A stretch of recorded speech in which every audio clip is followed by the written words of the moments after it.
Every woman dreams of her wedding day, but Lady Elara never imagined hers would end with her groom fleeing before the vows were spoken. Standing alone in the great hall of Highcourt Keep, her ivory wedding gown now feels like a costume for a play that will never finish.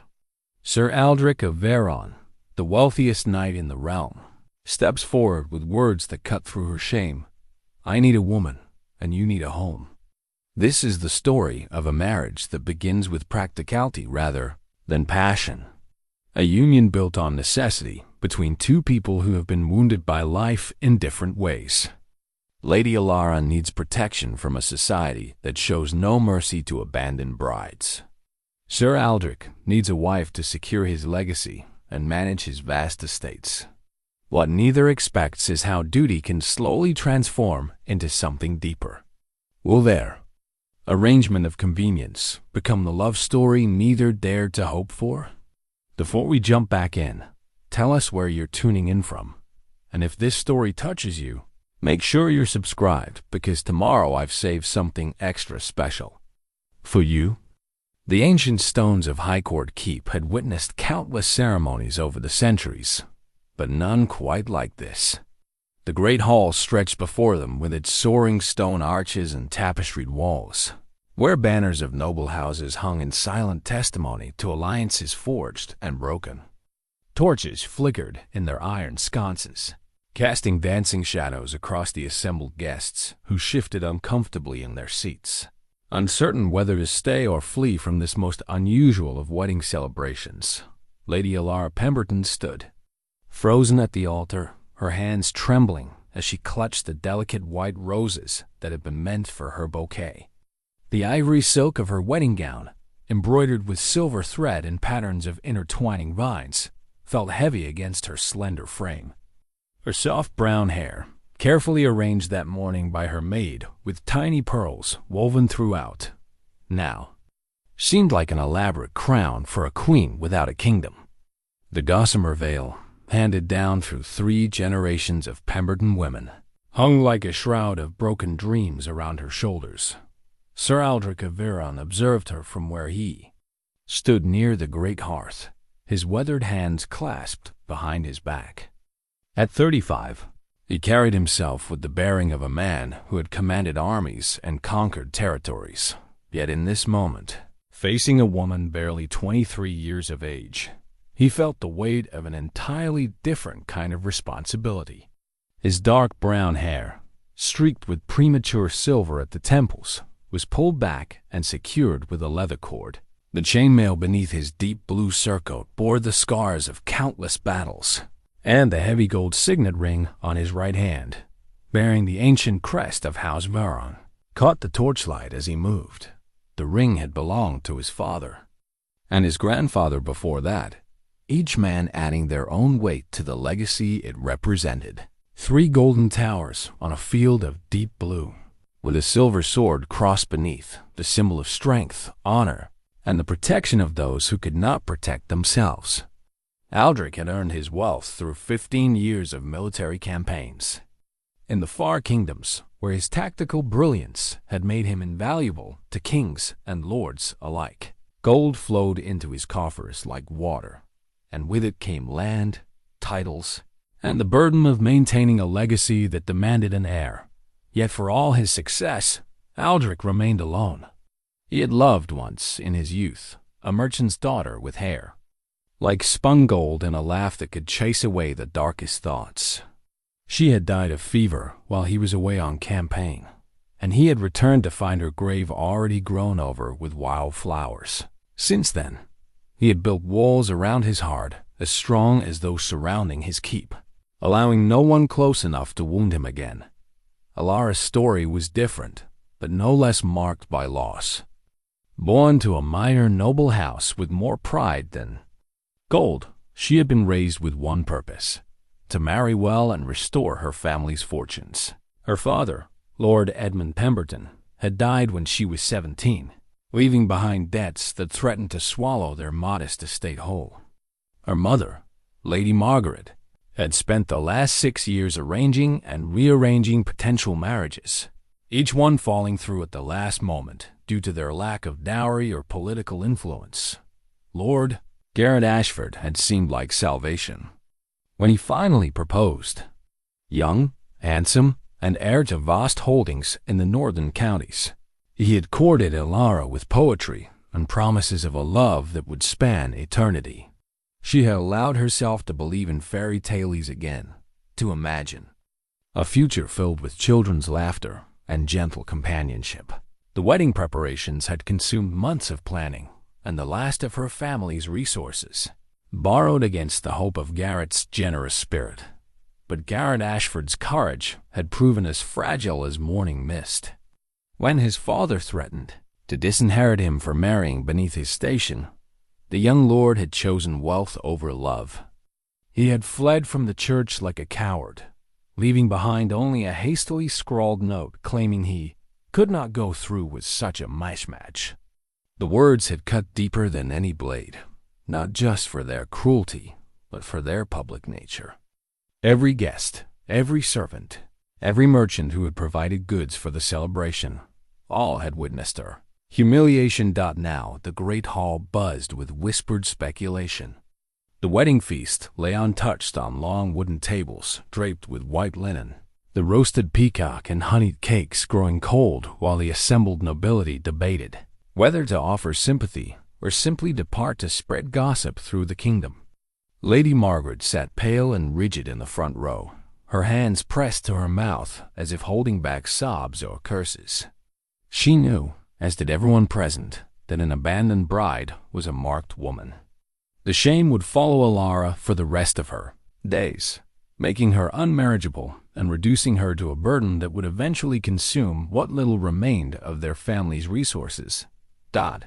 It was then that Sir Aldric had stepped forward, his boots ringing against the stone floor with the measured cadence of a man who had never retreated from anything in his life. He moved through the crowd like a ship cutting through troubled waters, nobles stepping aside to make way for his passage. The blue of his surcoat was rich and deep, the color of midnight skies, and the silver embroidery at his collar and cuffs spoke of wealth earned rather than inherited. When he reached the altar, he stopped before Elara and executed a perfect bow, one hand placed over his heart in the ancient gesture of respect between nobles. His voice, when he spoke, carried clearly through the hall, deep, measured, and without a trace of pity. "Lady Elara," he had said, his gray eyes meeting hers with steady certainty, "I have a proposition that might serve us both. I need a woman, and you need a home." The words had hung in the air like a bell struck in a silent cathedral.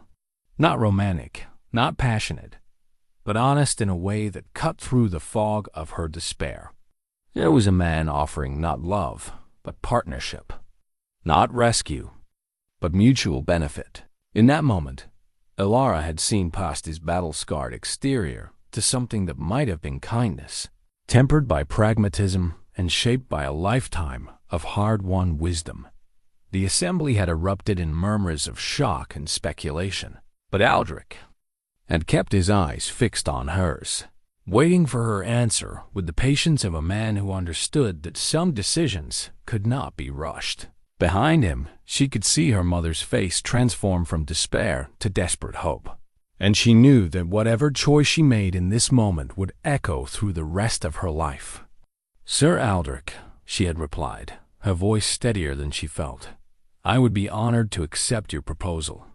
And so, within the span of an hour, the wedding celebration that had begun as a romantic fairy tale had transformed into something altogether more complex, a union built on necessity and mutual respect, overseen by a priest who adjusted his ceremony with practiced flexibility, and witnessed by a crowd that would spend months debating the wisdom and strangeness of what they had seen, but that had been 3 hours ago.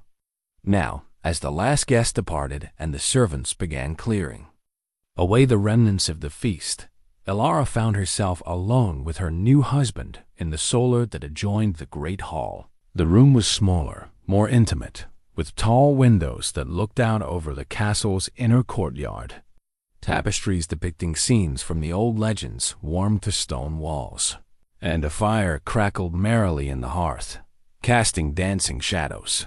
Across the wine-red cushions of the window seat, Aldric stood with his back to her, gazing out at the lengthening shadows of evening, his hands clasped behind him once again. The gold signet ring caught the firelight as his fingers moved restlessly, the only sign of nervousness he permitted himself to show. "You should know," he said at last, not turning around, "that I am not a man given to grand gestures or flowery speeches. What I offered you today was the truth, plainly spoken. I need a wife to manage my household and bear my heirs. You need security and protection from those who would use your circumstances against you. It is a practical arrangement, nothing more." Elara moved to stand beside him at the window, her wedding gown rustling softly against the stone floor. The courtyard below was quiet now, with only a few stable boys leading horses to their stalls and servants hurrying about their evening tasks. The normalcy of it all struck her as somehow surreal after the drama of the day. "I understand," she replied quietly, "and I am grateful for your offer, Sir Aldric. More grateful than you might know." He turned to look at her then, and she was struck again by the intelligence in his gray eyes, the way they seemed to see everything while revealing little of what lay behind them. There were lines around those eyes, carved by years of squinting into foreign suns and making decisions that held life and death in their balance. His face was strong-featured and weathered, with a nose that had clearly been broken at least once and a jaw that spoke of stubborn determination. "You may call me Aldric," he said. "We are married now, after all, and you should know that while ours may not be a love match, I will treat you with the respect due to my wife and the lady of this keep. You will want for nothing, and no one will dare offer you insult while you bear my name." The promise carried weight, backed by a reputation forged in battle and tempered by honor. Elara found herself nodding, though she wondered what place affection might find in such an arrangement, if indeed it could find any place at all. "Thank you," she said simply. "I will endeavor to be worthy of your trust." A small smile ghosted across his lips at that, the first she had seen from him all day. "I believe you will, Lady Elara. I believe you will." The marriage ceremony that followed was unlike anything Elara had ever imagined for herself. Where her first wedding had been planned with months of meticulous preparation, this union was assembled in mere minutes by a priest who seemed to possess remarkable adaptability and a collection of nobles who remained primarily out of curiosity. And shocked Father Benedict, the elderly cleric who had been prepared to officiate the original ceremony, cleared his throat and approached the makeshift altar with his prayer book still open to the proper pages. His weathered hand shook slightly, whether from age or the unprecedented nature of the situation, Elara could not tell. The man had overseen hundreds of noble weddings throughout his long service to the church, but none quite like this. "My lords and ladies," Father Benedict announced, his voice carrying clearly through the great hall, "we are gathered here to witness the union of Sir Aldric of Veyron and Lady Elara Pemberton in holy matrimony." The words felt strange in Elara's ears, as if she were listening to someone else's ceremony from a great distance. Her hands, still trembling from the morning shock, smoothed the silk of her gown as she tried to focus on the present moment rather than the phantom pain of her earlier abandonment. The ivory fabric felt different, now not the costume of humiliation she had imagined it becoming, but perhaps the armor she would need for whatever battles lay ahead. Aldric stood beside her with military bearing, his broad shoulders squared, and his eyes fixed forward with the same intensity she imagined he brought to surveying enemy battlefields. The ceremonial sword at his side caught the torchlight, its pommel worn smooth by years of use. Everything about him spoke of competence and reliability, qualities that seemed infinitely more valuable in this moment than the romantic poetry Garrett had once whispered in her ear. "Sir Aldric," Father Benedict continued, "do you take Lady Elara to be your lawfully wedded wife, to have and to hold, in sickness and in health, for richer or poorer, until death do you part." "I do," Aldric replied, his voice steady and clear. There was no hesitation, no romantic fervor, but something that struck Elara as far more precious certainty. This was a man who understood the weight of vows and would not speak them lightly. When the priest turned to her with the same question, Elara found her voice stronger than she had expected. "I do," she said, meeting Aldric's eyes as she spoke the words that would bind their lives together. The exchange of rings proved more complex than anticipated, as Garrett had fled with the band that had been intended for the ceremony.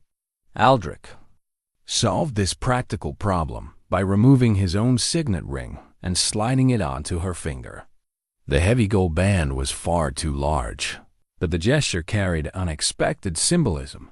She was now bound not just to him, but to his house, his legacy, his protection. "By the power vested in me by God and the Church," Father Benedict pronounced with evident relief, "I now pronounce you husband and wife." When Aldric leaned down to kiss her, Elara was surprised by the gentleness of the gesture. His lips were warm and dry, the kiss chaste but somehow reassuring, a seal on their bargain that promised respect, if not passion. The assembled nobles erupted in applause that seemed more relieved than celebratory, as if they were grateful to have witnessed something that resembled a proper conclusion to the day's events. But the true test of their unusual arrangement began in the hours that followed, as the practical realities of their new relationship demanded immediate attention. The wedding guests, having satisfied their curiosity, began to depart with promises to spread word of the remarkable union throughout the kingdom. Lady Margaret, Elara's mother, approached them both with tears of gratitude streaming down her weathered cheeks. "Sir Aldric," she said, taking his hands in both of hers, "I cannot begin to express my gratitude for your kindness to my daughter." "No gratitude is necessary, my lady," Aldric replied with courteous formality. "Lady Elara will be well cared for. You have my word." The promise carried the weight of law, for Aldric's reputation was built on the foundation of his reliability. Yet, as her mother departed for the family's modest estate, Elara felt the profound loneliness of a bride who had gained a husband, but lost the illusion of romantic love. In the same day, the evening brought practical discussions that had never been part of her romantic fantasies. Seated in Aldric's private chambers, a suite of rooms that reflected his military background with their sparse decoration and functional furniture, they addressed the immediate concerns of their marriage. "You will have your own quarters, of course," Aldric explained, his tone businesslike as he poured wine into 2 silver goblets. "The ladies' chambers adjoin these rooms, and you may decorate them as you see fit. My steward will provide you with whatever funds you require for household expenses." Elara accepted the wine gratefully, though she barely tasted it as she listened to him outline the parameters of their new life together. The chambers were larger than her entire family home had been, with tall windows that looked out over the castle's extensive grounds and walls lined with books, evidence of an educated mind behind the warrior's facade. "What will be expected of me?" she asked, her practical nature asserting itself despite the emotional turmoil of the day. "You will serve as Lady of the Keep," Aldric replied, settling into a chair across from her with the careful movements of a man whose body bore the accumulated aches of countless battles. "You will manage the household staff, oversee the kitchens and stores, receive guests in my absence, and represent House Veyron at social functions. In time, if God wills it, you will bear my children and help raise them to be worthy heirs to our name." The frank discussion of children sent an unexpected flutter through Elara's stomach. She had dreamed of having babies with Garrett, and imagined teaching little ones to read and watching them play in sunny gardens. Now the prospect of motherhood carried a different, weightless romantic fantasy and more solemn responsibility. "And you?" she asked quietly. "What should I expect from you as my husband?" Aldric was quiet for a long moment, studying the wine in his goblet as if it held answers to questions he had not yet learned to ask. "I will provide for you and protect you," he said finally. "I will be faithful to our marriage vows and treat you with the honor due to my wife. I travel frequently on business, managing my various holdings and occasionally accepting notary contracts, but I will always return to Highcourt Keep. This is our home now, yours and mine." The word home carried peculiar weight when spoken by a man who seemed to carry himself like a permanent exile. Elara wondered what memories haunted those gray eyes. What losses had taught him to speak of love as if it were a luxury he could not afford. "I should warn you," she said, setting down her wine and meeting his gaze directly, "that I am not merely a decorative addition to your household. I can read and write, I understand numbers and accounts, and I have opinions about how things should be managed." For the first time that day, Aldric's smile seemed genuinely amused rather than merely polite. "Good," he said simply. "I have no use for ornamental wives. If you can help me manage this keep and its people more effectively, I will be grateful for your assistance." The response surprised her. Garrett had always seemed charmed by what he called her clever little thoughts, but had never suggested that her intelligence might be useful rather than merely entertaining. Here was a man who apparently expected competence from his wife, a prospect that was both intimidating and oddly liberating.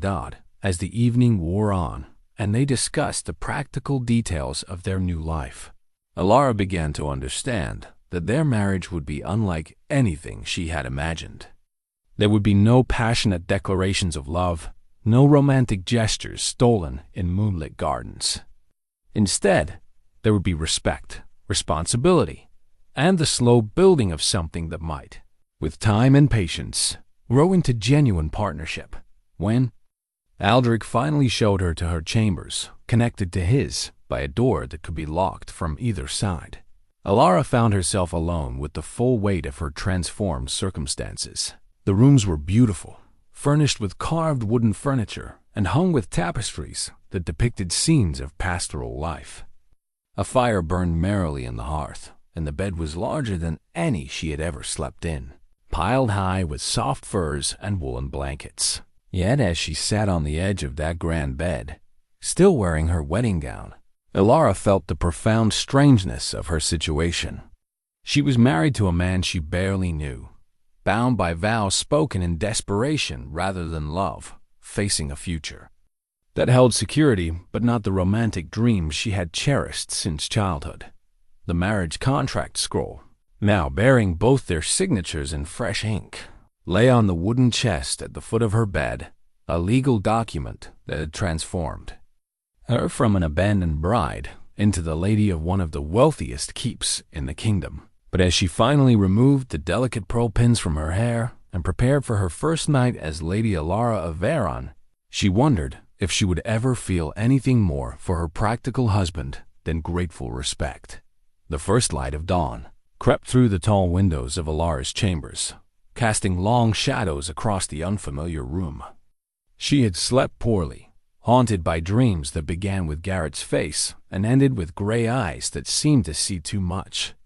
The silk of her nightgown felt strange against her skin, finer than anything she had owned before, yet somehow less comfortable than her old cotton shift. A soft knock at her door interrupted her brooding thoughts. "My lady?"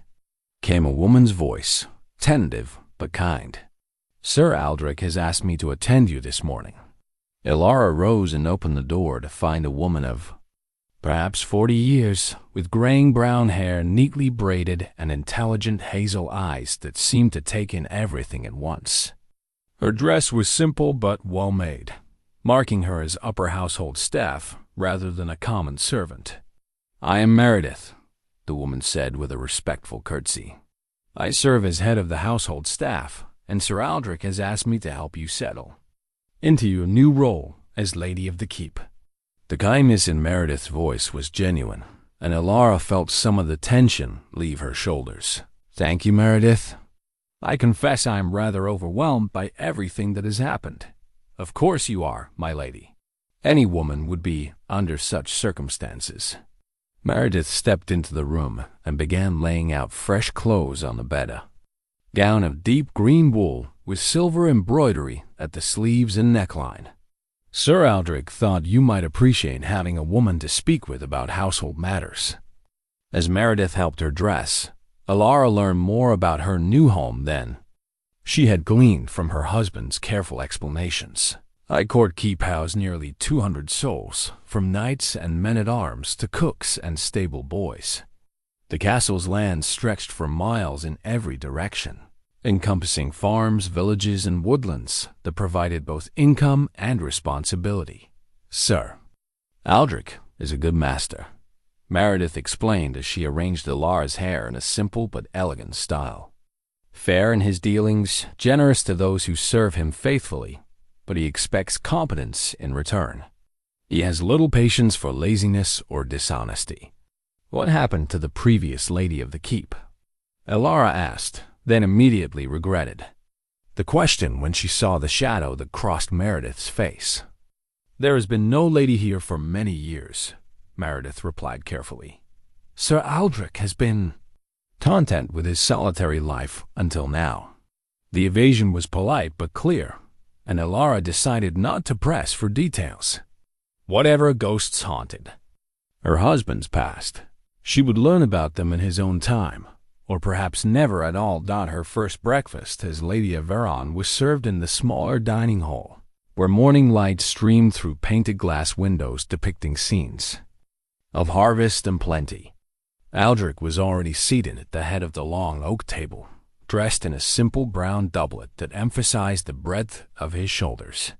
He rose when she entered, a courtesy that surprised her, and waited until she was seated before returning to his meal. I trust you slept well, he said, though his observant eyes suggested he had already noted the shadows beneath hers. Well enough, she replied, accepting a cup of warm cider from a serving girl who bobbed a quick curtsy. Meredith has been most helpful in explaining my new duties. Good. I have business in the village this morning. There are matters regarding the harvest that require my attention. You are welcome to accompany me if you wish to see more of our lands. The invitation seemed casual, but Elara sensed it was also a test. Her new husband was offering her the chance to begin learning about his world, to see if she possessed the interest and capability to truly become his partner in managing their shared responsibilities. I would like that very much, she replied. An hour later, Elara found herself mounted on a gentle baymar, riding beside Aldric through the gates of Highcourt Keep and into the countryside beyond. The autumn air was crisp and clean, carrying the scent of wood smoke and ripening grain. The road was well maintained, speaking to the prosperity and good management of Aldric's holdings. The first stop was the village of Millhaven, a collection of stone and timber houses clustered around a small market square. The villagers greeted Aldric with obvious respect and affection, men removing their caps and women offering deep curtsies as he passed. When he introduced Elara as his new wife, she was studied with curious but friendly eyes. My lady, said the village elder, a grizzled man named Thomas, whose hands were stained with grain dust from the mill. We are honored to meet you. Sir Aldric has told us of your marriage, and we wish you both great happiness. Elara thanked him graciously, though she noticed the way the villager's eyes lingered on her face, no doubt wondering about the circumstances that had brought their lord such a sudden bride. The story of her abandonment at the altar would spread throughout the kingdom soon enough, but these people seemed content to reserve judgment until they could measure her character for themselves. Aldric's business involved inspecting the harvest yields and discussing the distribution of grain for the coming winter. Elara listened as he spoke with farmers and merchants, noting the careful balance he maintained between authority and accessibility. He knew the names of their children, asked after sick relatives, and demonstrated a detailed understanding of agricultural concerns that surprised her. You seem to know a great deal about farming for a knight, she observed as they rode toward their next destination. "A lord who does not understand the work that provides his wealth is a fool," Aldric replied. "I have made it my business to learn about every aspect of managing these lands. My people depend on me to make wise decisions, and I cannot do that from ignorance." The pragmatic wisdom of his approach impressed her. Garrett had always spoken dismissively of common concerns, as if nobility exempted one from understanding the practical details of governance. Here was a man who had clearly learned that true leadership required intimate knowledge of those he led. Their next stop was a farmstead, where a young woman was tending to 3 small children while her husband worked in the fields. When she saw Aldric approaching, she dropped into a curtsy that was made awkward by the toddler clinging to her skirts. "Sir Aldric," she said, her voice warm with genuine pleasure. "How good to see you again." "Mary," he replied, dismounting and approaching with obvious affection. "How are you managing? And how is little John's cough?" The woman Mary launched into a detailed account of her family's health and circumstances, while Aldric listened with patient attention. When she mentioned that her husband had injured his back during the harvest, potentially threatening their ability to complete the season's work, Aldric immediately began discussing which of his men could be spared to help. Watching this interaction, Elara began to understand something important about her new husband. Beneath his reserved exterior lay a man who took seriously the welfare of those under his protection. His wealth was not hoarded, but actively used to support and strengthen his community. In her pocket, her mother's worn prayer book provided comfort as she touched its familiar leather binding. The small volume had belonged to 3 generations of Pemberton women, and holding it connected her to the faith and strength that had sustained her family through difficult times. She found herself silently praying for wisdom as she began to comprehend the scope of the responsibilities that now rested on her shoulders. As they rode back toward the keep in the gathering dusk, Elara reflected on all she had learned during their day together. Her marriage might have begun as a practical arrangement, but she was beginning to see that practicality, in the hands of a good man, could be its own form of nobility. The second week of their marriage brought unexpected revelations about the man Elara had bound her life to. While exploring the castle's many chambers and corridors, she discovered a room that Meredith had not mentioned during her initial tour, a small chamber tucked away behind the chapel, filled with supplies that spoke of charitable works far beyond what duty required. Bolts of warm wool, sacks of grain, dried herbs for healing, and carefully wrapped bundles of preserved meat lined the shelves along the walls. In the center of the room sat a large wooden table covered with parchment lists written in Aldric's precise hand, detailing the needs of various families throughout his lands. The quantities were substantial enough to suggest that a significant portion of his wealth was quietly redistributed to those who needed it most. "My lady?" Meredith's voice came from behind her, and Elara turned to find the older woman watching her with careful eyes. "I should have mentioned this room during our tour. Sir Aldric provides all of this?" Elara asked, gesturing to the impressive stores. "He does. Every autumn, after the harvest accounts are settled, he determines what surplus can be spared and distributes it among families who have fallen on hard times. Widows, orphans, those whose crops failed or who suffered injury that prevented them from working, none are forgotten." The scope of his generosity was staggering. This was not the token charity expected of nobles, but a systematic effort to ensure that no one under his protection faced winter without adequate provisions. Elara thought of her own family's struggles, how they had scraped by on pride and determination, while wealthier nobles hoarded their resources. "He never mentioned this," she said quietly. "Sir Aldric does not speak of his charitable works. He believes that true generosity requires no recognition."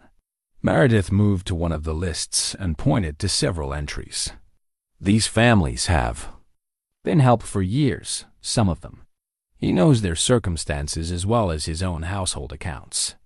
That evening, as they shared dinner in the smaller dining hall, Elara found herself studying her husband's face more carefully.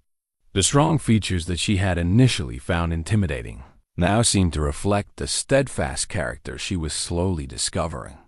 When he mentioned casually that he would be visiting the village again the next day to check on the miller's sick wife, she understood that this was part of a pattern of care rather than an isolated act of duty. "May I accompany you again?" she asked. "I would like to learn more about the people here." His gray eyes showed surprise, followed by what might have been approval. "Of course, though I should warn you that some of the situations we encounter may be difficult to witness." The warning proved prescient. Their first stop was a cottage where an elderly man lay dying of lung fever, tended by his granddaughter, who was barely 14 years old. Aldric brought medicine prepared by the castle's healer, but more importantly, he brought the promise that the girl would not face the coming winter alone. "You will come to the castle," he told her gently but firmly. "Meredith can find work for you in the kitchens, and you will have a warm place to sleep and good food to eat." The girl's tears of gratitude were difficult to watch, but Elara was struck by the matter-of-fact way Aldric addressed her situation. This was not dramatic rescue, but practical problem-solving, offered without fanfare or expectation of thanks. Their next visit was to a young widow whose husband had died in a farming accident, leaving her with 2 small children and no means of support. Again, Aldric's solution was both generous and practical. She would receive grain and fuel for the winter, and her oldest son would be accepted as a page at the castle when he reached the appropriate age. "You do this often," Elara observed, as they rode between visits. "I do what is necessary," Aldric replied. "These people depend on me, and I do not take that responsibility lightly. Where did you learn such systematic kindness?"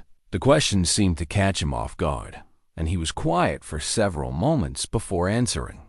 "I learned what happens when those in power fail their people," he said finally. "I have seen villages destroyed because lords cared more for their own comfort than their subjects' welfare. I chose to be different." There was pain in his voice, old wounds that spoke of experiences he was not yet ready to share. Elara respected his reticence while filing away another piece of the puzzle that was her husband's character. Over the following days, she began to find her own place within the castle's rhythms. Meredith proved an invaluable guide, helping her understand not just the practical aspects of managing such a large household, but the delicate personal relationships that kept everything functioning smoothly. The cook, Harold, was a temperamental artist who created magnificent meals, but required careful handling when his temper flared. The head groom, William, was fiercely loyal to Aldric, but suspicious of change. The seamstress, Agnes, was a gentle soul who knew every piece of fabric in the castle and could transform the simplest materials into elegant garments. Elara discovered that her education, unusual for a woman, even one of noble birth, made her valuable in ways she had not expected. When Aldric mentioned struggling with correspondence from his various business partners, she offered to help with the clerical work. Her neat handwriting and facility with numbers soon made her indispensable in managing the complex web of accounts and agreements that sustained their prosperity. "You have a gift for this," Aldric observed one evening as they worked together in his study, going over harvest accounts by candlelight. "These calculations would have taken me twice as long alone." The compliment, delivered in his characteristic understated manner, warmed her more than flowery poetry ever had. This was recognition of genuine competence rather than patronizing flattery. Yet, even as she found satisfaction in her new role, Elara remained aware of the careful boundaries that surrounded their relationship.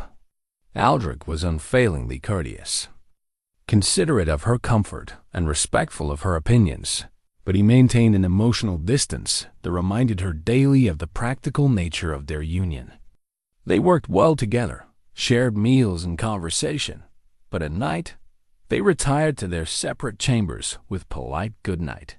wishes that carried no hint of deeper intimacy. The battle-worn sword that hung above the fireplace in his study served as a constant reminder of the warrior beneath the administrator. Its blade was nicked and scarred from countless encounters, its leather-wrapped grip worn smooth by years of use. Sometimes she caught him looking at it with an expression she could not read regret, perhaps or longing for a simpler time when conflicts could be resolved with steel rather than diplomacy. One evening, as autumn deepened toward winter, a messenger arrived with disturbing news. Lord Marcus Ashford, Garrett's father, was making inquiries about the circumstances of his son's failed marriage and Elara's subsequent union with Aldric. The man's pride, it seemed, could not accept that his son's cowardice had been so publicly displayed, and he was seeking ways to shift blame and restore his family's reputation. "He questions the speed of our marriage," Aldric explained as he read the formal letter that had accompanied the messenger. "He suggests that undue influence may have been involved in securing your consent so quickly after Garrett's departure." The implications were troubling. In a world where noble marriages carried political and legal weight, any question about their legitimacy could have far-reaching consequences. Elara felt a chill of fear not for herself, but for the life they were building together and the people who depended on them. "What does he hope to accomplish?" she asked. "Revenge, most likely. If he can cast doubt on our marriage, it reflects poorly on my honor and potentially calls into question my right to certain holdings that came through marriage alliances." Aldric's voice was grim but controlled. "He cannot undo his son's shame, but he can try to spread it around."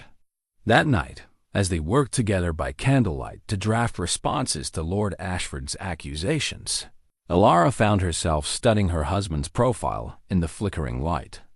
The battle-worn sword above the fireplace reminded her daily that this was a man shaped by conflict.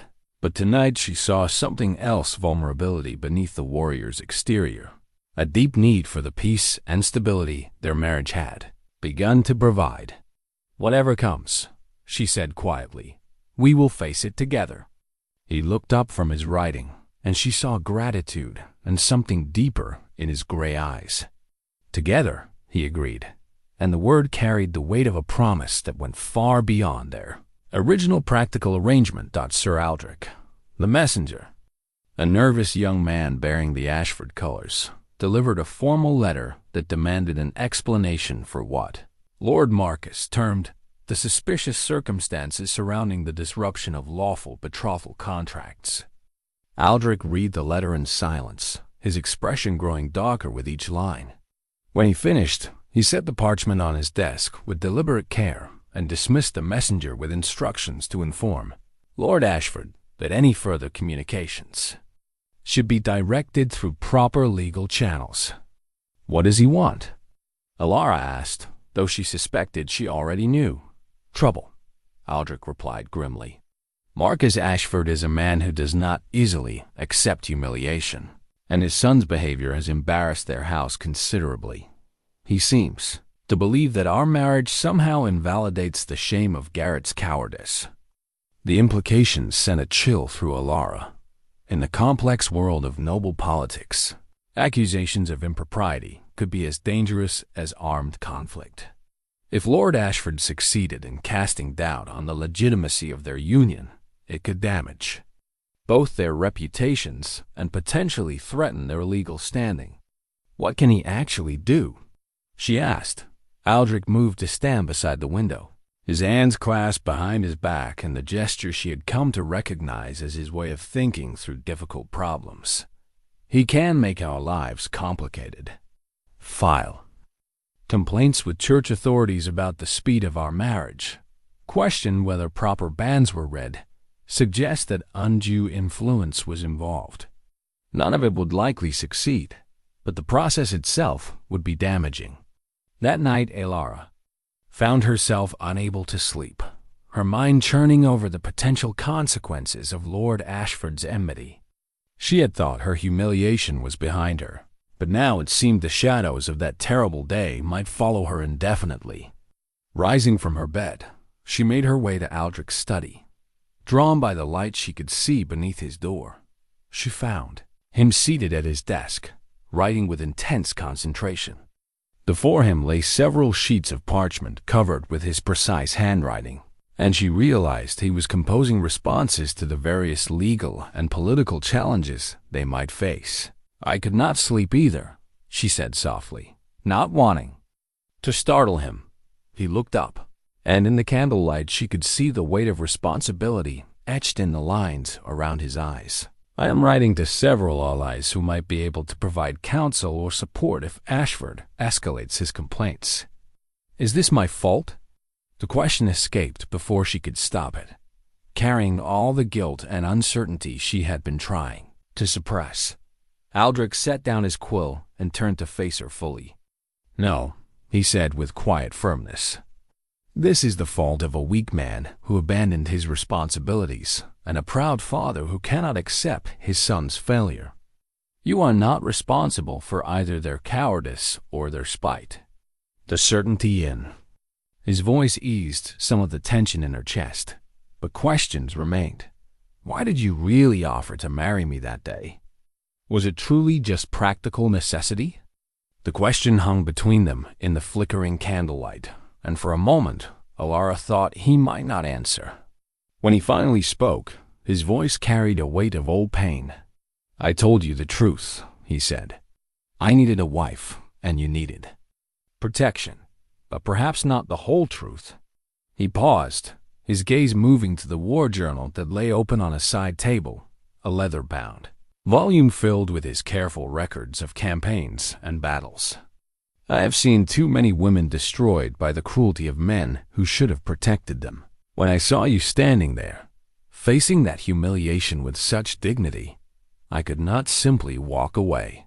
The admission revealed depths to his character that their careful, courteous interactions had only hinted at. This was a man haunted by memories of injustice, driven to prevent suffering wherever he encountered it. "Tell me about the women you could not save," she said gently. His jaw tightened, and she saw him wrestling with memories he clearly preferred to keep buried. "There was a village in the eastern campaigns," he said finally. "The local lord had been killed in battle, and his heir was a boy of 12. Raiders came in the winter, and there was no one to protect the people. By the time we arrived—" He stopped, unable or unwilling to continue. "You were too late. We were too late. The men were dead, the women. Some were taken, others killed, trying to defend their children. I swore that day that I would never again stand by when I had the power to prevent such suffering." Understanding dawned on Elara with startling clarity. Her rescue had not been a gallant gesture or even simple kindness. It had been the fulfillment of a vow made in blood and grief. She was not just his wife, but a symbol of his determination to use his strength and wealth in service of protection rather than exploitation. "I am grateful," she said quietly. "More grateful than I think you realize." They worked together through the night, crafting letters and planning responses to the various forms of harassment Lord Ashford might devise. As dawn approached, Elara found herself studying her husband's profile as he wrote, noting the concentration that furrowed his brow and the way his hair fell across his forehead. When he leaned forward, there was an unexpected intimacy to these shared hours, a partnership that went beyond the practical arrangements they had originally negotiated. They were becoming allies in truth, united not just by marriage vows, but by common purpose and mutual respect. When Meredith arrived with breakfast, she found them still working, surrounded by papers and empty wine cups. The older woman's knowing smile suggested she understood the significance of what she was witnessing, a marriage beginning to deepen from convenience into something more substantial. "My lady," Meredith said, "there is another matter that requires your attention. A young woman has arrived seeking shelter. She claims to have traveled from the northern counties and appears to be with child." Aldric looked up from his writing, immediately alert. "What are the circumstances?" "She will speak only to Lady Elara, my lord. She says it is a matter that requires a woman's understanding. Elara rose, recognizing both an opportunity and a responsibility. This would be her first chance to exercise the authority of her position in a matter that truly mattered, to demonstrate that she could be more than just an ornamental addition to Aldric's household. "I will speak with her," she said. The young woman she found waiting in the smaller receiving chamber was perhaps 17, travel-worn, and obviously frightened. Her clothes marked her as minor gentry, but they were muddy and torn from hard riding. When she saw Elara, she dropped into a curtsy that barely concealed her desperation. "My lady," she said, "I am Sarah Whitmore. I have come seeking your protection because I have nowhere else to turn." The story that emerged was all too familiar, a young woman seduced and abandoned by a man who promised marriage, but fled when faced with the consequences of his actions. Sarah's family had disowned her rather than face the scandal, leaving her friendless and destitute with winter approaching. "I heard that you understand what it means to be abandoned," Sarah said, her voice barely above a whisper. "I hoped that perhaps you might show mercy to someone in similar circumstances." Looking at this frightened girl, Elara saw herself as she might have been without Aldric's intervention. The realization crystallized her understanding of the responsibility that came with her new position. She had been given security and respect, not just for her own benefit, but so that she might extend the same protection to others who needed it. "You will stay here," she said firmly. "We will find work for you in the household, and when your child is born, both of you will have a place at Highcourt Keep for as long as you need it." Sarah's tears of gratitude reminded Elara of her own relief on that terrible wedding day, and she understood that her marriage to Aldric had given her not just safety, but the power to provide safety to others. It was a gift that carried profound obligations, but also deep satisfaction. Winter settled over Highcourt Keep like a familiar blanket, bringing with it the kind of intimacy that only long, quiet evenings could provide. The great hearths burned constantly now, filling the stone chambers with warmth and the comforting scent of wood smoke.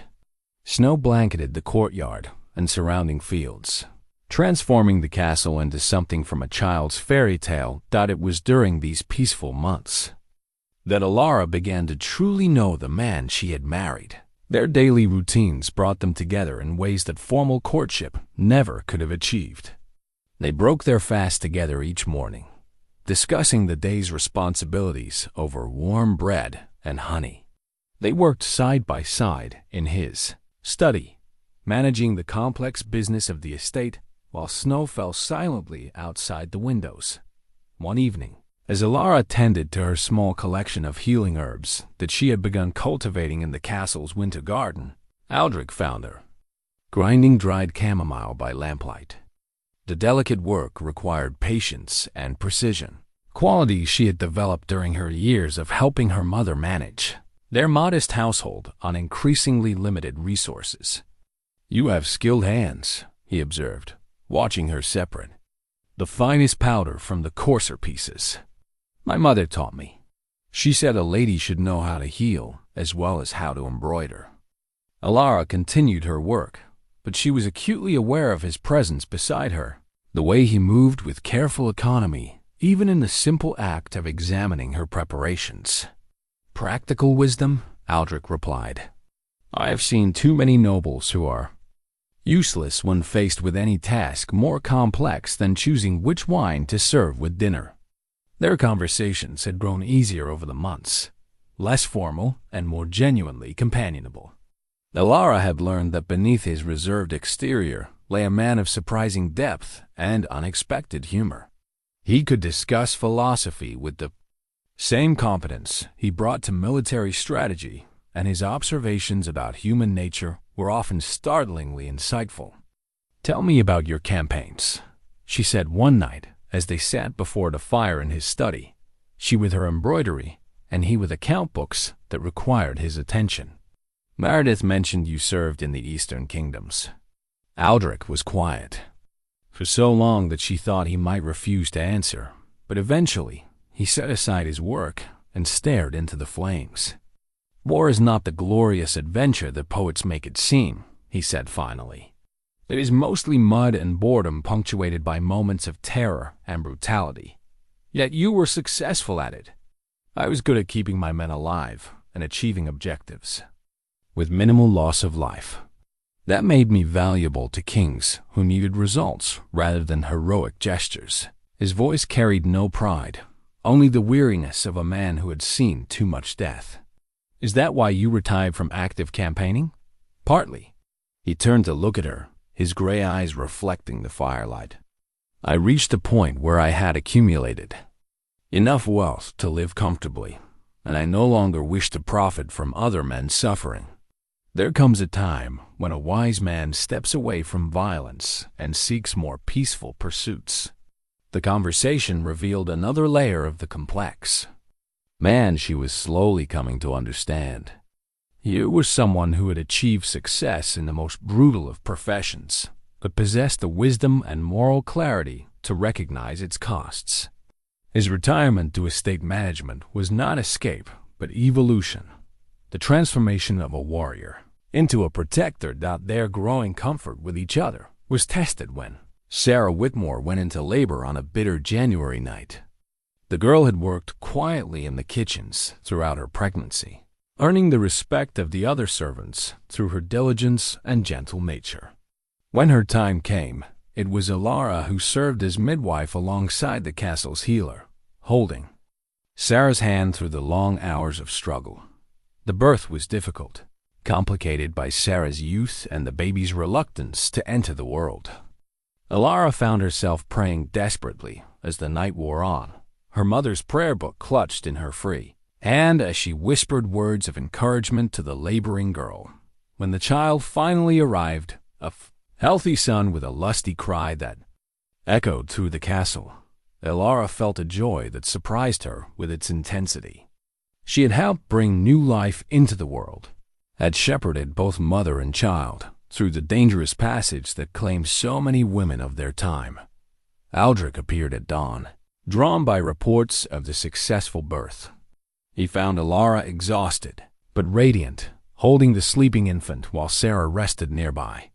The sight seemed to affect him profoundly, and she saw something vulnerable and yearning in his expression before he carefully composed his features.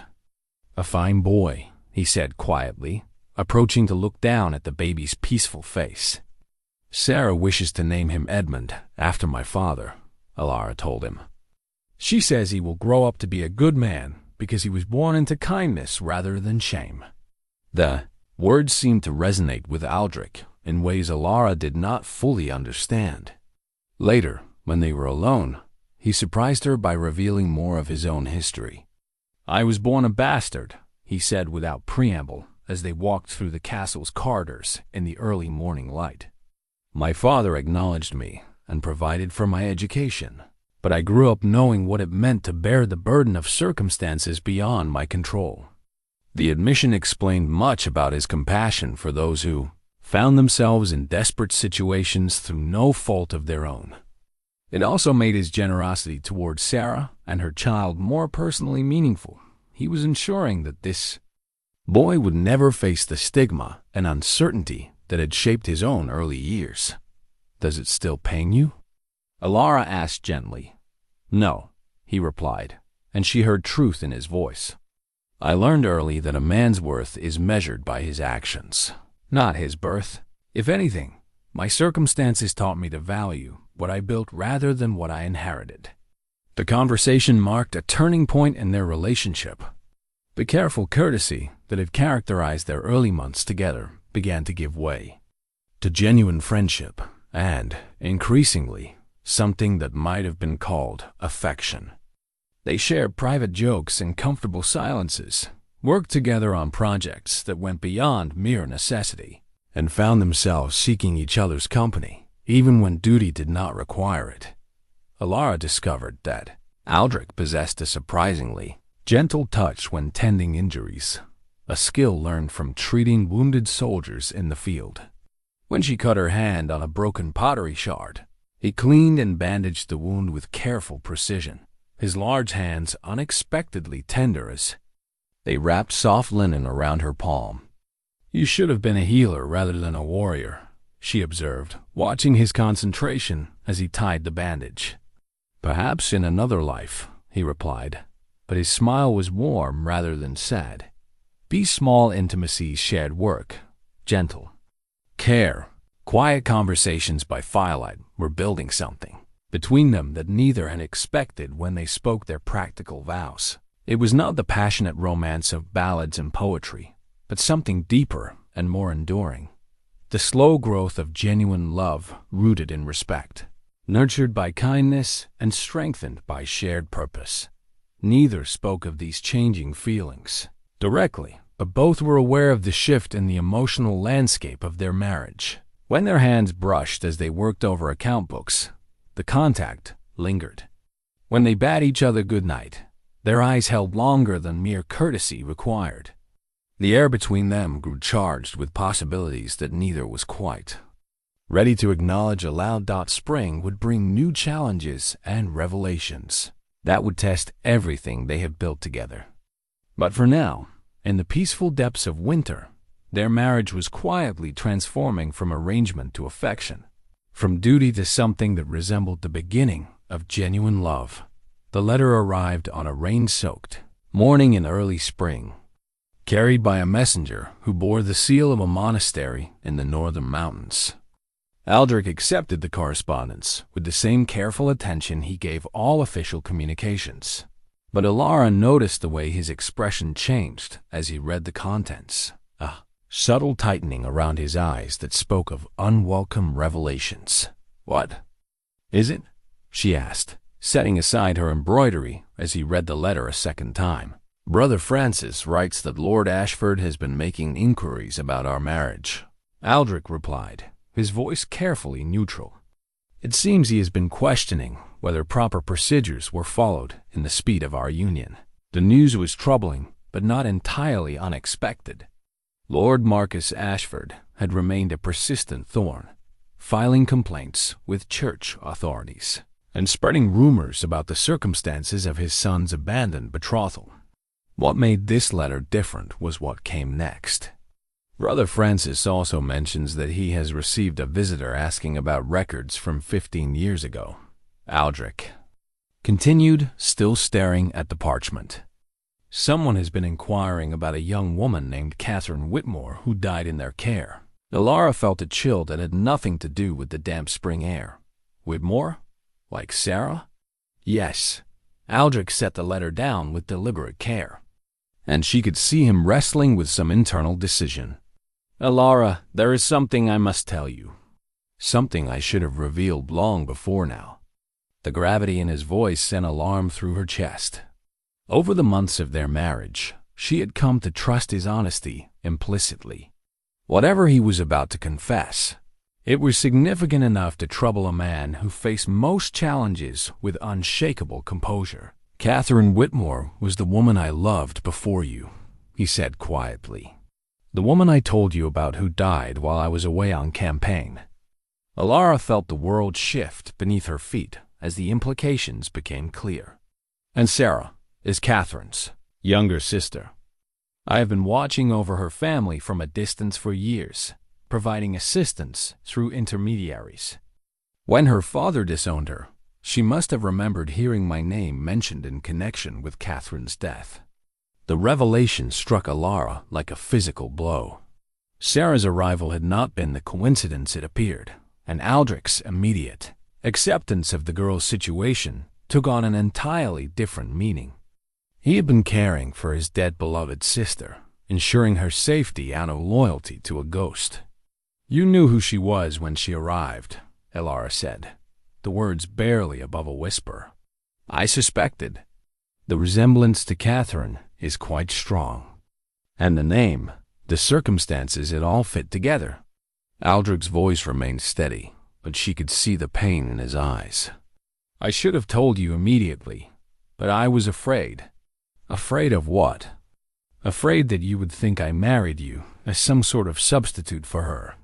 afraid that knowing about Catherine would make you doubt your place in my life. The hurt was immediate and sharp, cutting through the trust and affection that had grown between them over the winter months. Everything she had begun to believe about their relationship was suddenly cast in doubt. Had his gentleness been real, or merely the kindness he felt obliged to show Catherine's replacement? Had his growing warmth been genuine affection, or guilt-driven courtesy toward a woman he had married to ease his conscience? Was I? She asked, her voice steady despite the turmoil in her chest. A substitute? Aldric's reaction was swift and vehement. No. God in heaven? No. He moved toward her, his hands reaching out as if to comfort her, then stopped when he saw her step back. Elara, you must believe me. What has grown between us has nothing to do with Catherine. You are not her replacement or her shadow. You are yourself, and what I feel for you, what you feel for me. The question came out sharper than she intended, edged with all the uncertainty his revelation had unleashed. He was quiet for a long moment, and when he spoke, his voice carried a vulnerability she had never heard from him before. I feel things I never expected to feel again. When I married you, it was indeed for practical reasons. I needed a wife. You needed protection. But somewhere during these months, you became far more than that. You became essential. The word hung between them, weighted with meaning but not quite the declaration she needed to hear. Essential could mean many things: useful, valuable, important to the functioning of his household. It did not necessarily mean loved. Essential to what? She pressed. To my happiness, he admitted. To my peace. To my sense that life might hold more than duty and obligation. It was closer to what she needed to hear, but the specter of Catherine Whitmore still loomed between them. Tell me about her, Elara said, settling into a chair as if preparing for a painful but necessary ordeal. Aldric moved to stand by the window, his gaze fixed on the rain-darkened courtyard. Catherine was the daughter of a wool merchant, beautiful, kind, with a laugh that could brighten the darkest day. We were young and foolish and completely convinced that love could conquer any obstacle. What happened? Her father opposed the match. I was a bastard knight with more ambition than coin, hardly a suitable husband for his daughter. We planned to elope, but I was called away on campaign before we could arrange it. I promised to return within 6 months and make her my wife. Elara could hear the old pain in his voice, the weight of guilt and regret that had shaped the man she married. But you didn't return in time. The campaign lasted longer than expected. By the time I returned, successful enough to demand her father's respect, Catherine had been dead for 3 months. Fever took her in the winter, and she died believing I had abandoned her. The story explained so much about Aldric's character: his careful distance from emotional entanglements, his systematic kindness that never quite crossed into personal warmth, his immediate response to her own abandonment at the altar. He had been a man haunted by failure to protect someone he loved, determined never to face such loss again. "Is that why you married me?" she asked. "To prevent another woman from suffering abandonment?" "Partly," he admitted. "When I saw you standing there, facing humiliation with such dignity, I could not bear to see another woman destroyed by a man's cowardice. But Elara, what began as duty to Catherine's memory has become something entirely different." The confession was honest but insufficient. Elara found herself angry, not just at his deception, but at being made unwitting party to his guilt over another woman's death. Every kindness he had shown her, every moment of growing closeness, was now tainted by the question of whether it had been meant for her or for the ghost he carried. And the hidden letter Brother Francis mentioned. She asked, though she suspected she already knew the answer. Aldric's silence was confirmation enough. There was correspondence hidden somewhere, evidence of his ongoing connection to Catherine's family, proof that his past was more present in their marriage than she had ever imagined. "I need time to think about this," she said, rising from her chair with careful dignity. about what it means for us, for our marriage. Elara, please, no. The word came out more forcefully than she intended. You have had months to consider how to tell me this. You have had countless opportunities to be honest about your motivations and connections. Now I need time to understand what our relationship actually is, stripped of the illusions I have been carrying. She left him standing by the window, the letter from Brother Francis still clutched in his hand, and made her way to the one place in the castle that had become truly hers, the small chamber where she tended her healing herbs. The familiar scents of chamomile and lavender provided comfort as she tried to process the magnitude of what she had learned. The marriage she had thought was slowly transforming from convenience to love might be nothing more than an elaborate act of penance. The man she was beginning to care for deeply might see her as nothing more than a living memorial to a dead woman's memory. The trust and affection that had grown between them over the winter months might be built on foundations of guilt rather than genuine feeling. Outside, the spring rain continued to fall, washing away the last traces of winter snow and leaving the world raw and uncertain. Elara sat among her carefully tended plants and wondered if the love she had begun to hope for was as illusory as the warmth of winter fires, comforting while it lasted, but destined to be extinguished by the harsh light of truth. The days that followed were marked by a careful politeness that felt more formal than their earliest interactions as strangers.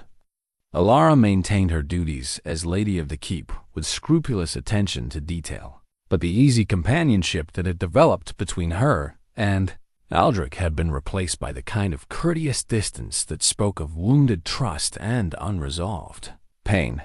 She threw herself into her work with fierce determination, reorganizing the castle's herb stores, supervising the spring cleaning with military precision, and spending long hours with Sarah Whitmore and her infant son. The girl's grateful devotion provided some comfort, but even Sarah's presence served as a reminder of the deceptions that had shaped Elara's marriage. Aldric, meanwhile, seemed to be wrestling with his own demons.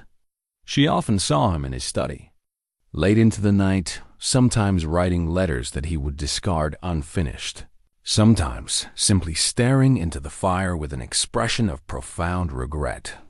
He made several attempts to speak with her privately, but each time she deflected his efforts with tasks that required immediate attention or duties that could not be postponed. It was during this tense period that more troubling news arrived. A messenger from Lord Ashford brought formal accusations of conspiracy and fraud, claiming that Aldric had orchestrated Garrett's abandonment of his betrothal in order to claim Elara for himself. The charges were serious enough to require response from church authorities and potentially involve the king's court. He has no proof, Aldric told her as they reviewed the legal documents in his study, their first substantial conversation in a week. These are wild accusations born of wounded pride and frustrated ambition, are they? Elara asked quietly, not looking up from the parchment she was reading. Wild accusations, I mean. The question hung between them like a sword, sharp and dangerous. Aldric was very still for a long moment before he answered. You suspect that I had something to do with Garrett's flight. I suspect that you know more about that day than you have told me. She finally met his eyes and saw her own wariness reflected back to her. You appeared very quickly after he fled. You had a solution prepared almost immediately. For a man who supposedly acted on impulse, you seemed remarkably prepared. Elara, did you know he was going to abandon me? The silence stretched between them, filled with the weight of unspoken truths and the growing certainty that their marriage had been built on more deceptions than she had imagined. When Aldric finally spoke, his voice was barely above a whisper. Yes, the admission hit her like a physical blow. She had suspected, had even prepared herself for the possibility, but hearing it confirmed stripped away the last of her illusions about their union, everything, their meeting, their marriage. The slow growth of what she had thought was genuine affection had been orchestrated by a man who had manipulated her life to serve his own purposes. How long did you know? 2 days before the wedding. One of my men heard rumors in a tavern garret, boasting drunkenly about how he would escape his father's forced match and be free to marry for love elsewhere. The betrayal cut deeper than Garrett's original abandonment. At least her former betrothed's cowardice had been honest in its selfishness. Aldric's intervention carried the terrible weight of calculated manipulation disguised as kindness. So you arranged for him to flee publicly, knowing it would leave me disgraced and desperate enough to accept any offer of marriage. No, the word came out sharp and emphatic. I did not arrange his flight. Garrett did that himself. I simply positioned myself to offer you an alternative when it happened. An alternative that served your purposes perfectly. You gained a wife without the tedious business of courtship, and I gained a husband who saw me as a convenient solution to his problems. It was not like that. Then what was it like? She rose from her chair, her composure finally cracking under the weight of accumulated betrayals.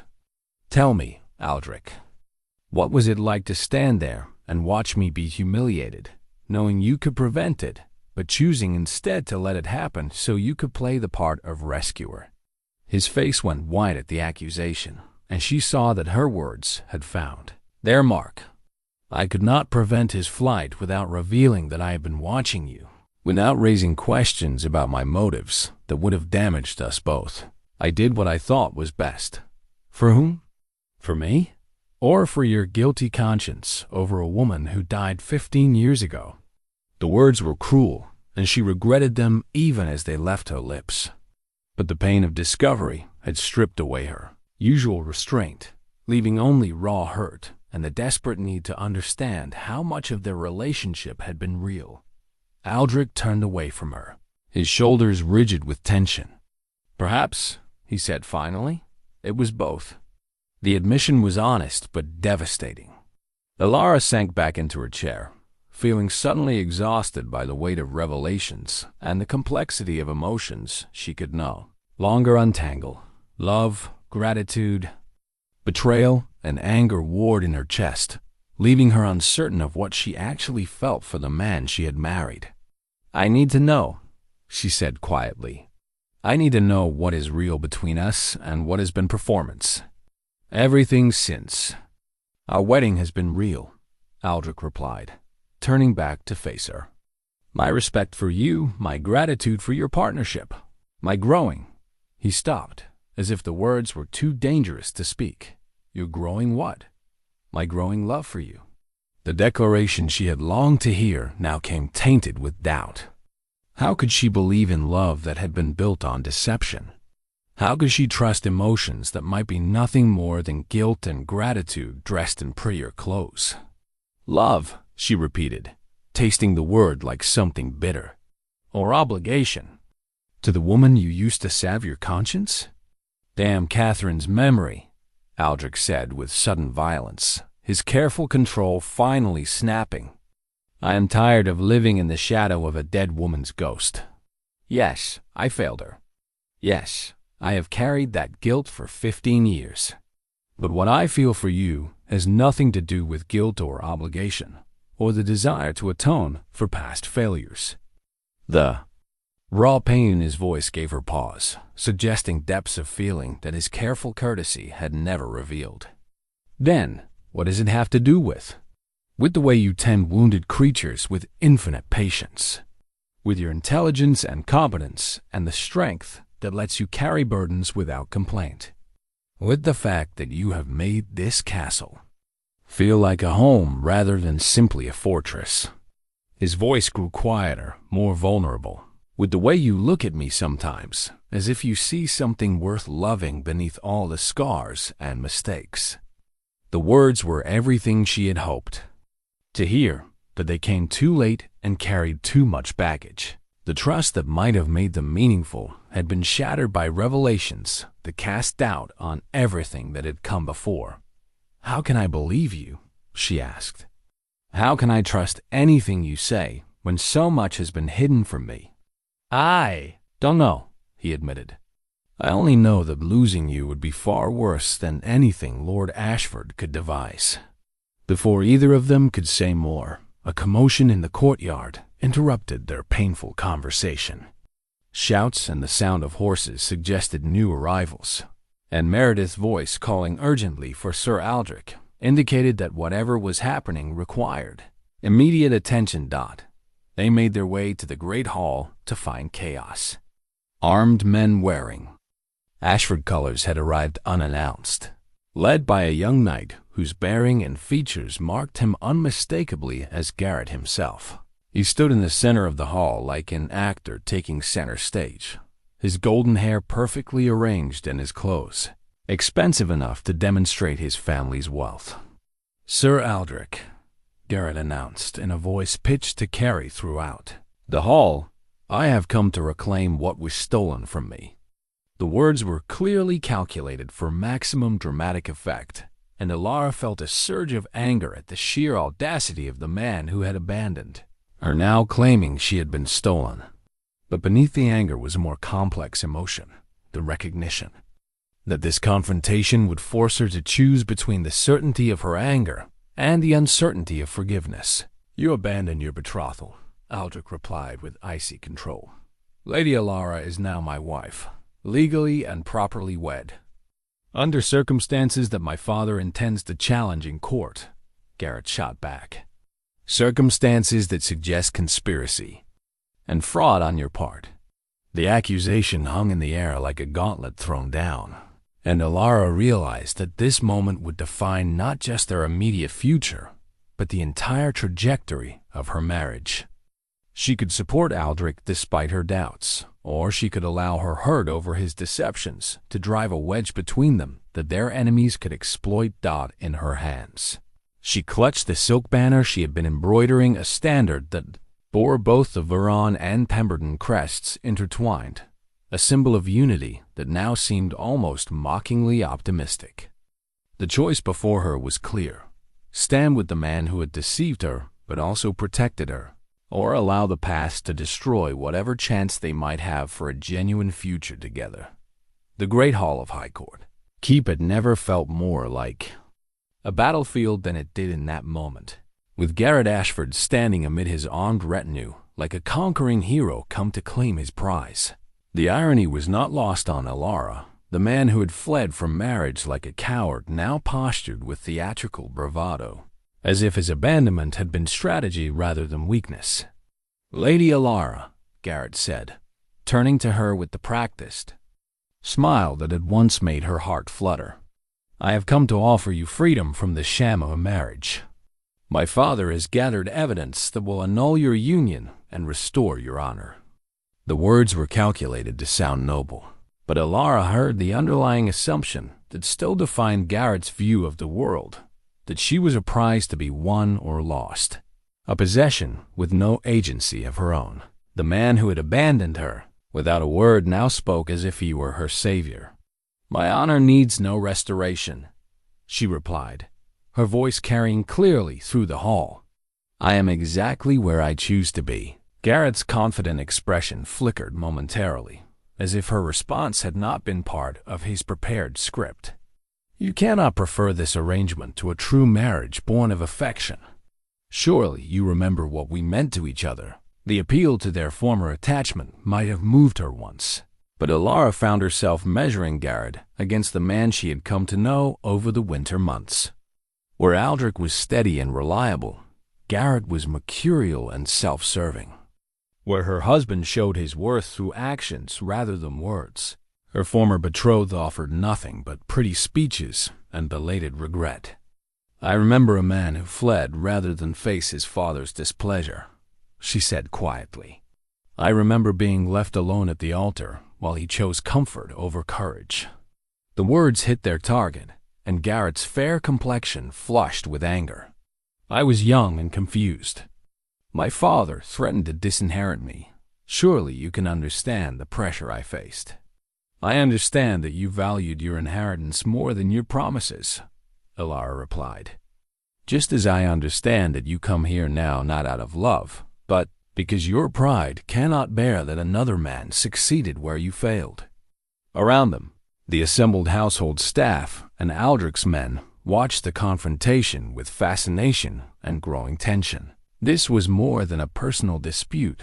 It was a challenge to the legitimacy of their lord's marriage, and, by extension, his authority over his lands and people. Aldric stepped forward, his hand resting casually on his sword, held in a gesture that was both subtle and unmistakable. "Lord Garrett, you and your men are guests in my hall, but your welcome depends on your behavior. I suggest you remember that." "Threats now?" Garrett laughed, though the sound carried more nervousness than mirth. How fitting for a man who built his marriage on deception and manipulation. What deception? Elara asked, though she feared she already knew the answer. Garrett turned to her with triumph gleaming in his eyes. "Did your noble husband tell you that he arranged my departure? That he paid one of my servants to delay the delivery of certain letters, ensuring that I would panic and flee when I realized I was trapped in a marriage my father opposed?" The accusation struck Elara like a physical blow, confirming her worst suspicions about Aldric's role in the events that had shaped their marriage. She turned to her husband, searching his face for denial, but found only grim resignation. "Is it true?" she asked, though her heart already knew the answer. Aldric met her eyes steadily, and she saw the moment when he made the decision to abandon careful half-truths in favor of complete honesty. "Yes." The simple word fell into the hall like a stone, into still water, sending ripples of shock and betrayal through the assembled crowd. Elara felt the ground shift beneath her feet as the last of her illusions about their marriage crumbled. "You orchestrated everything," she said, her voice hollow with understanding. "My humiliation, my desperation, my gratitude, all of it was planned." "Not planned," Aldric replied quietly. "Prepared for. When I learned of Garrett's intention to flee, I could have exposed him privately and forced him to honor his commitment.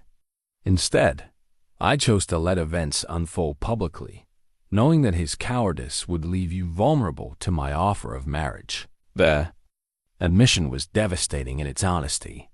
Elara had suspected manipulation, but the full scope of Aldric's orchestration was worse than anything she had imagined. He had not simply taken advantage of circumstances, he had shaped them to serve his purposes. "Why?" The question came out as barely more than a whisper. "Because I needed a wife, and you were the only woman I had met who possessed the intelligence and strength to be a true partner rather than merely an ornament." His voice carried neither shame nor apology, only the flat honesty of a man who had run out of acceptable lies. "I wanted you for my wife, Elara. Everything else was simply the means to achieve that end." The declaration might have been romantic in different circumstances, but spoken in a hall full of armed men while her former betrothed stood as witness. It sounded like the confession of a criminal. Elara felt the weight of every eye in the hall upon her, waiting to see how she would respond to this public revelation of her husband's deception. Around them, the ancient bell of Highcourt Keep began to toll, not the gentle chimes that marked the hours, but the deep, sonorous bronze voice that called the castle to defend itself against enemies at the gates. The tolling of the great bell transformed the tense confrontation in the hall into controlled chaos as Aldric's training took precedence over personal drama. Whatever revelations had just shattered Elara's understanding of their marriage, the immediate threat to their home demanded action. "William," Aldric called to his captain of guards, his voice cutting through the bronze reverberations. "Report." The grizzled soldier appeared at the hall's entrance, his face grim with news that explained the bell's urgent warning. "Armed men. Approaching from the east, my lord. Flying Ashford banners. Perhaps 50 riders with more following behind." Lord Marcus Ashford had clearly planned this confrontation as more than a family dispute. The armed force approaching Highcourt Keep suggested an intention to settle matters through strength rather than law, using his son's dramatic appearance as a distraction while positioning his men for siege. Treachery, Aldric said quietly, his gray eyes fixed on Garrett with dangerous intensity. "You came here under the pretense of peaceful negotiation while your father moved to surround my castle." Garrett's carefully composed expression cracked slightly, revealing uncertainty beneath his theatrical confidence. "My father seeks only justice. Your father seeks to steal by force what he could not win through law," Aldric interrupted. "And you, it seems, lack even the courage to acknowledge your role in his schemes." The accusation hit home, and Elara saw the flush of shame that colored Garrett's fair features. Even now, faced with the consequences of his family's aggression, he could not bring himself to take responsibility for anything beyond his own immediate comfort. The sound of steel being drawn rang through the hall as Aldric's men responded to the threat with the practiced efficiency of soldiers who had faced combat before. In moments, the great chamber was transformed from a venue for personal drama into a war room where strategy would determine survival. "My lady," Meredith appeared at Elara's side, her voice urgent but controlled. "You should retire to the inner keep where you will be safe." The suggestion was practical, but Elara found herself rejecting the role of passive observer that had defined too much of her life. "No," she said, surprised by the firmness in her own voice. "This is my home too. I will not hide while others defend it." Aldric turned to her with an expression that mixed admiration with concern. "Elara, you cannot—" "I can," she interrupted, meeting his eyes with determination that surprised them both. "I may not be trained for battle, but I know the castles, stores, the servants' passages, the hidden ways that could be useful in defense. I will not be relegated to cowering in safety while my home is threatened." The declaration marked a turning point, not just in the immediate crisis, but in her understanding of who she had become during their months of marriage. She was no longer the abandoned bride who had accepted rescue out of desperation. She was the Lady of Highcourt Keep, and she would defend what was hers. "Then we stand together," Aldric said, and something in his voice suggested the words carried meaning beyond the immediate military situation. The next hours blurred into a desperate dance of preparation and strategy. Elara found herself working alongside Meredith and the other servants to secure supplies and establish safe areas for the castle's non-combatants, while Aldric coordinated defensive positions with his men-at-arms. Garrett and his small retinue found themselves in an awkward position. Technically guests who could not be harmed without violating the laws of hospitality, but allies of the force now besieging the castle. Aldric solved the problem by confining them to the solar underguard, removing them from both temptation and opportunity.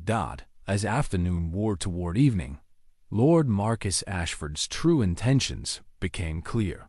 The approaching force was larger than initially reported, nearly 100 men with siege equipment that suggested a prolonged assault. This was not a simple show of force, but a calculated attempt to seize Highcourt Keep and everything it represented.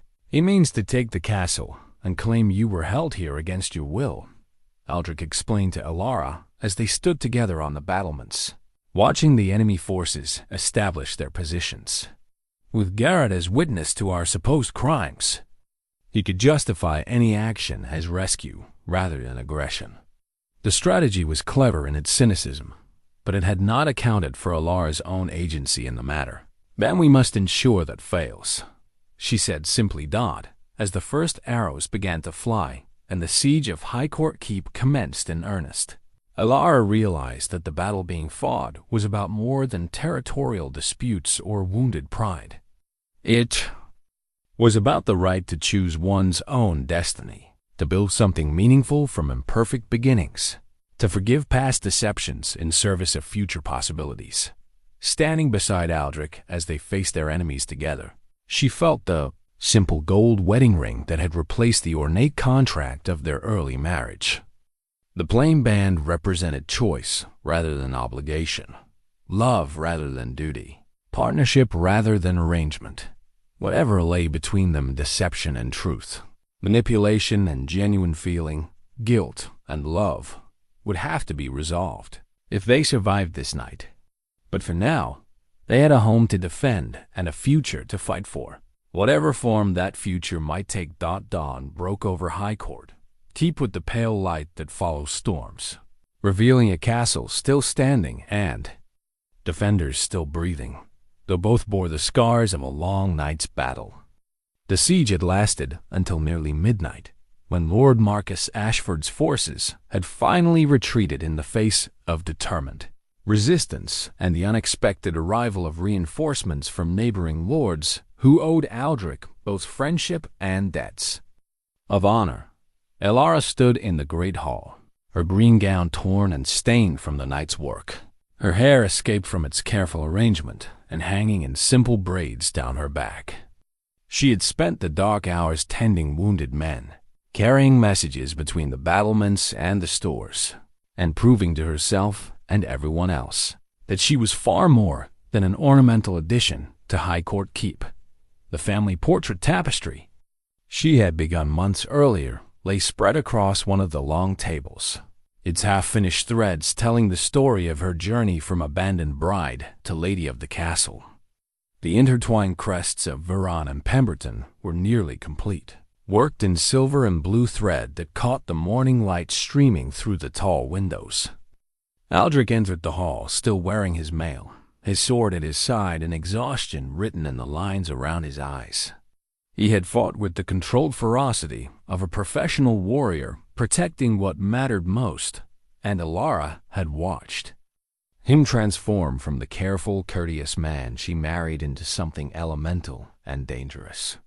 "The last of Ashford's men departed an hour ago," he reported, his voice hoarse from shouting commands through the night.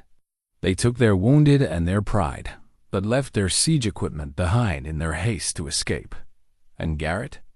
Released with his escort at first light. I suspect we will not see him again.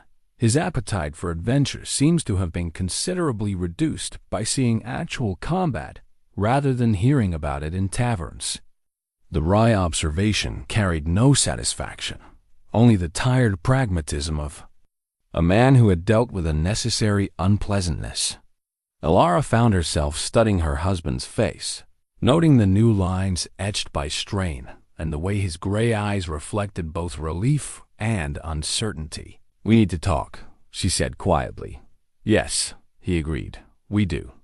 They made their way to the solar, the same chamber where he had first explained the practical terms of their marriage so many months ago. The room felt different now, no longer a place for careful negotiations between strangers, but the heart of a home they had defended together. Elara settled into the window seat overlooking the courtyard, where servants were already beginning the work of cleaning up after the siege. Normal life was reasserting itself with the persistence of weeds growing through stones, and she found comfort in the familiar rhythms of castle routine. "You could have been killed last night," Aldric said, taking the chair across from her. "When I saw you on the battlements, helping to carry arrows to the archers, I realized that I could not bear to lose you. But you could bear to deceive me for months."